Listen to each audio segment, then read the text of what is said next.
ఇటీవల అమెరికా రోడ్లపై ఒక వింత కారు తిరుగుతూ అందరినీ ఆశ్చర్యానికి గురిచేసింది. దీన్ని చూసిన ప్రజలు తమ కళ్లను తామే నమ్మలేకపోతున్నారు. ఎందుకంటే ఈ కారు గాలిలో తేలి ఆడుతున్నట్లుగా కనిపిస్తుంది. చక్రాలు గాలిలోకి లేచి కారు తలక్రిందులుగా నడుస్తున్నట్లుగా భ్రమ కలుగుతుంది.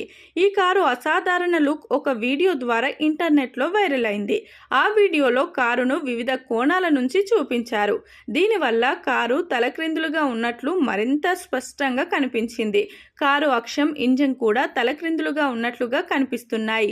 అయితే ఇదేమి మాయాజాలం కాదు, ఇది ఒక తెలివైన ఇల్యూషన్ మాత్రమే. ఈ కారు నిజంగానే గాలిలో తేలియాడలేదు, శాస్త్ర నియమాలను ఉల్లంఘించలేదు. బదులుగా ఇది ఒక ప్రత్యేకమైన రీతిలో రూపొందించబడింది. దీనివల్ల కారు తలక్రిందులుగా ఉన్నట్లుగా భ్రమ కలుగుతుంది. మరింత పరిశీలిస్తే ఈ కారు ఒక అద్భుతమైన ఇంజనీరింగ్ మార్వెల్ కంటే ఒక ప్రత్యేకమైన కళాఖండం అని స్పష్టమవుతుంది. సోషల్ మీడియాలో ఈ కారుకు చాలా భిన్నమైన స్పందనలు వచ్చాయి. కొంతమంది దాని సృష్టికర్తల ధైర్యం, సృజనాత్మకతను ప్రశంసించారు. మరికొందరు భద్రత ప్రమాదాలు లేదు, ఇలాంటి డిజైన్ వల్ల కలిగే ప్రయోజనాల గురించి ఆందోళన వ్యక్తం చేశారు.